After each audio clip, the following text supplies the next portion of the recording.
apparently Doug Peterson has come out and said that, a lot of these moves have nothing to do with getting rid of Chip Kelly's players. It's about putting the best roster together, and he seems to be throwing out a lot of verbiage that I ask you, John, does he really believe that, or is he just saying that stuff? Well, I think it's being a little politically correct, let's call it, in the fact that technically it is about obviously putting together the best roster. There's no question about that. And you could spin it and say it's not about just sort of backtracking and trying to do over Chip Kelly's moves, but I think what he's trying to say, it's not about the players, it's about the fit of the particular players. So however you want to word it and whatever semantics you want to use, the bottom line is the Philadelphia Eagles and the guys in charge, Howie Roseman, Doug Peterson, Jeffrey Lurie, don't like the moves that Chip Kelly made. So however you want to spin it, that's the reality of the situation. Whether you want to claim you're not directing and singling out certain players, that's fine.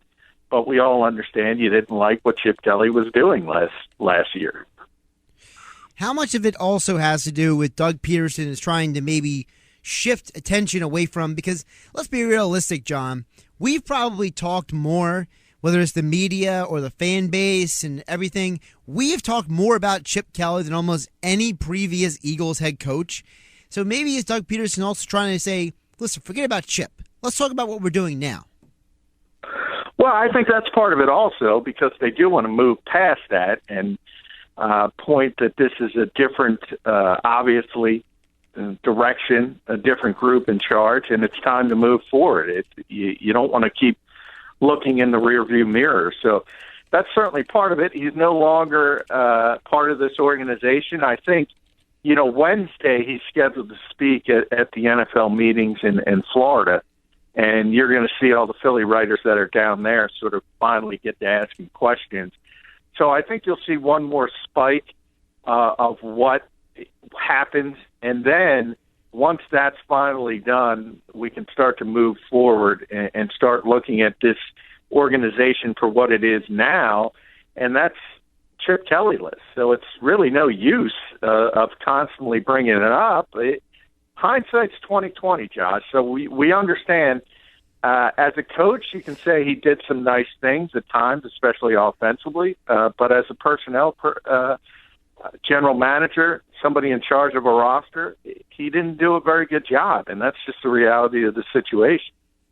We're talking with John McMullen, 97.3 ESPN Eagles insider. He also writes nationally for FanRagSports.com as well as today's Pigskin.com.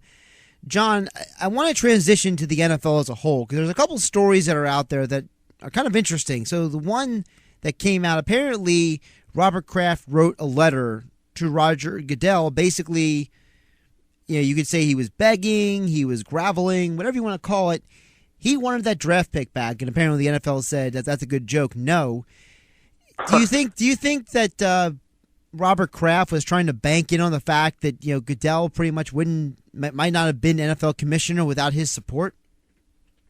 Well, I think there's been a lot of criticism in the past about how chummy those two have been. But one of the main reasons we are where we are with Deflategate, and it continues to go on, and we're going to have appeals no matter who wins this round. It's going to be appealed again. And the reason it's gone this far is largely because the other NFL owners got a little tired of the Patriots' antics and what they were doing, and they kind of all got together and said, look, you got to come hard. You got to come down on them hard this time, and that's exactly what Roger Goodell did. Robert Kraft doesn't really have much of a leg to stand on as far as the draft picks and the fine because he accepted it. And really it was Tom Brady and the Players Association that didn't accept their part of the penalty, and that's why that moves forward, and we'll see how it eventually ends up. But as far as the Patriots losing the picks and being fined the money, that's done. And he can ask. It never hurts to ask, but it's not going to happen. And they're not going to have a first-round pick in 2016. We know that the NFL is talking about, the players in the NFL are talking about, decreasing Goodell's certain of his powers and influence and everything.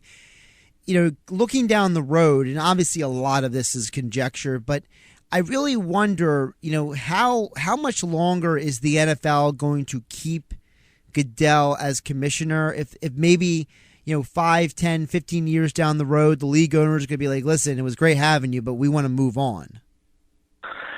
Well, I think if that was going to happen, it would have happened in the height of sort of that scandal-ridden 12-month period where you had Ray Rice that actually fueled everything right there in the Atlantic City elevator, and then you had Greg Hardy, Adrian Peterson, all those off-the-field controversies right after another.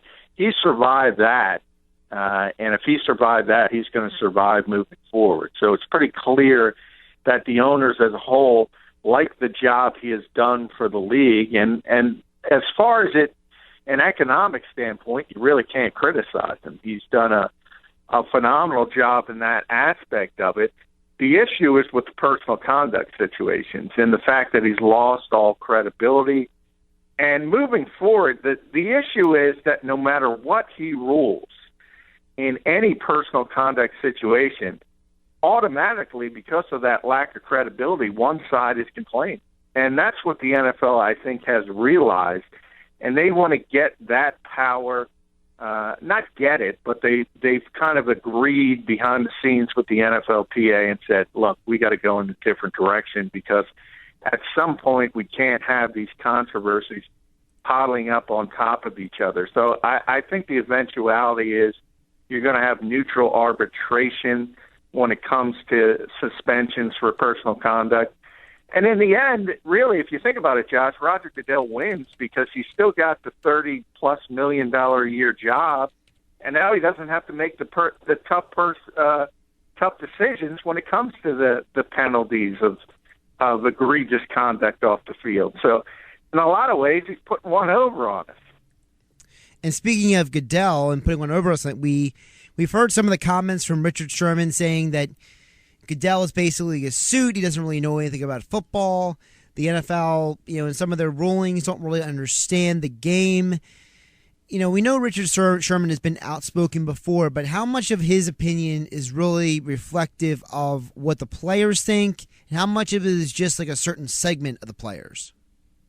I think a lot of the players don't like the way Roger Goodell has sort of been the leader of this game, and it all stems back to the personal conduct, and they kind of morphs out into other issues. But what he was specifically talking about this time, and I wrote about it last week at today's pigskin.com, is the fact that there's going to be a rule passed this week where 2 unsportsmanlike conduct penalties will get you thrown out of the football game automatically. If you're called twice, you're immediately ejected. There's no room for nuance, anything of that nature. And that's a bad rule. And I wrote about it. It doesn't make a lot of sense. It's really an overreaction to the Odell Beckham Jr. game against the Panthers when he should have been thrown out. And in the conference call last week that the NFL had when they were sort of going over the potential rule changes with the media, they told us that if this rule came into effect, it would have happened twice last year. So I simply ask, if it only would have occurred twice, what is the big deal? What is the necessity for this rule? And that's sort of what Richard Sherman picked up on, blamed it on the commissioner, which is probably overreaching because it's not like Roger Goodell is pushing for it personally. But it's a bad rule, and it's just another example of the NFL over-legislating the game, and it's been happening for years. I was just going to ask you that. Why is the NFL obsessed with over-legislating? It seems like there are rules on the books that don't get enforced sometimes. The officials, shouldn't it be common sense just to say, hey, you look at a guy like Odell Beckham and Josh Norman going back and forth, you walk over there, you give them a warning. If they don't listen, you throw them out. Why do we need rules for everything, especially when the catch rule, which is dubious as is, they can't even get that rule right? Yeah, and you bring up a good point because there's a story out this morning, I believe, from Pro Football Talk, which says as they get ready to implement this no tolerance policy for unsportsmanlike conduct, so to speak, they're also going to tell officials, but wink, wink, don't really enforce it if you don't have to. So you wonder why they do these things, and it's obviously public relations fueled. And I don't understand because to be honest, I don't see the uproar from the fan base. In fact, I see the opposite. As you mentioned, most fans believe the league is over-legislated. It is difficult.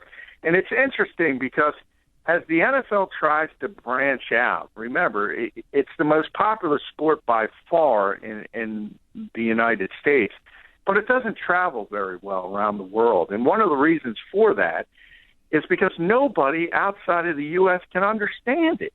It's a really, really difficult game to understand, and you're just making it more difficult as you're preparing to continue to expand in London, to try to go into Mexico. And it's funny you mentioned that because have a game in China. Yeah, China. Why? Why China? I mean, putting the NFL in China is like putting the NHL in Brazil.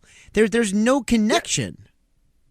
Yeah, exactly. Well, the connection is it's the largest economy in the world, so it's surpassed the United States, and they look at it and they see dollar signs in their eyes. If they can somehow develop some kind of popularity in that kind of untapped economic market, all of a sudden this industry, which is up to $10-12 billion a year, could double. That's the thought process behind it. But you're not looking at the game as a whole and how difficult it is to travel. If anything, you have to make it easier to understand for other cultures, and they're doing the exact opposite.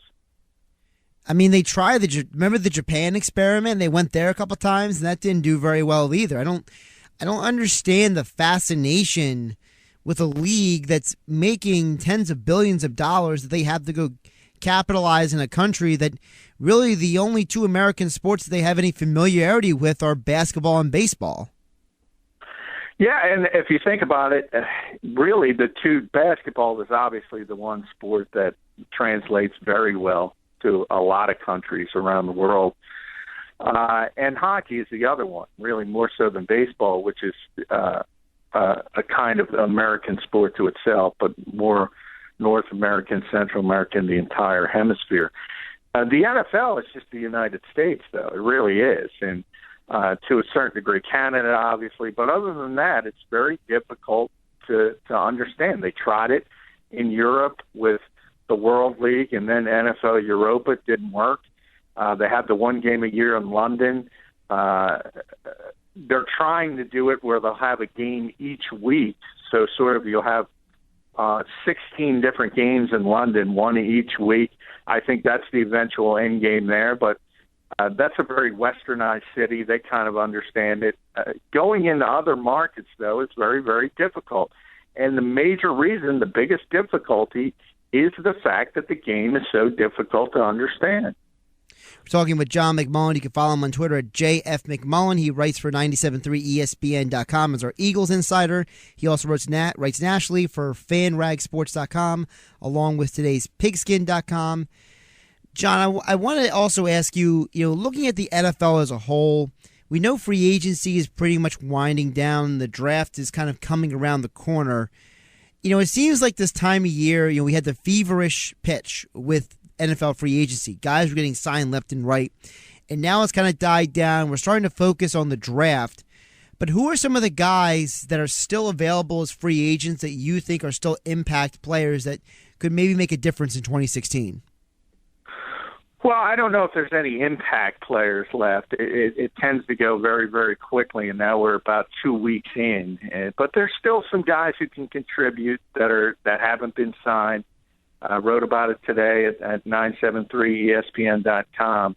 Guys like Nick Fairley, who's been mentioned as a possible Eagles signee, as sort of a bolster to that interior.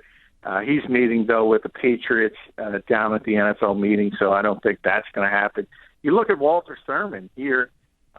Played so well for the Eagles last year on what was a bad defense as a whole, but certainly not his fault. He's talking about retirement because he can't get the money he wants.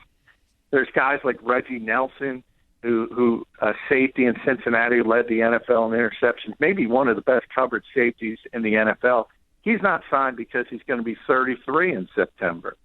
And it really talks to what the league thinks of players when they hit that 30 demarcation line, and the fact that they're always expecting the descent to happen. And I think that's where a guy like Reggie Nelson, who I think is the best player on the market, if you looked at the way he performed last season, can't even get a contract because he's 33. He's going to be 33 years old in September.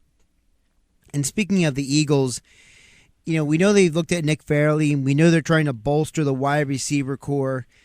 With the NFL meetings this week, do we expect the Eagles to come away from the meetings with anything significant, or do you think they're just going to lay low and see how things play out moving forward? I think they're pretty much done on the free agency front, and I think it's sort of shifting forward to the draft. And holes from this point forward are going to be tried to fill with young guys in the draft. That's not to say if something falls in their lap and there's a very team-friendly deal out there that they wouldn't pounce. But I think they're not actively sort of wooing guys any longer. And if things don't work out, say in New England or some other places, and he says, you know what, I want to try to rescue my career, get back with Jim Schwartz, take a one-year deal, try to prove myself, I'm sure they would be open to that. But other than something like that, I think when you look at the weaknesses on this team, and that's one of them, the interior of the defensive line, depth-wise, they're obviously very good in the starting lineup, but they don't have much depth at all. They still need help at wide receiver, defensive backfield, offensive line. That's where they're going to look in the draft to sort of fortify those holes. We've been talking with John McMullen. You can follow him on Twitter at JFMcMullen. He also writes nationally for today's Pigskin, FanRagSports.com, and also he is our 97.3 ESPN.com Eagles insider. John, hope you enjoy the rest of the day. We'll talk to you tomorrow. Hey, thanks, Josh.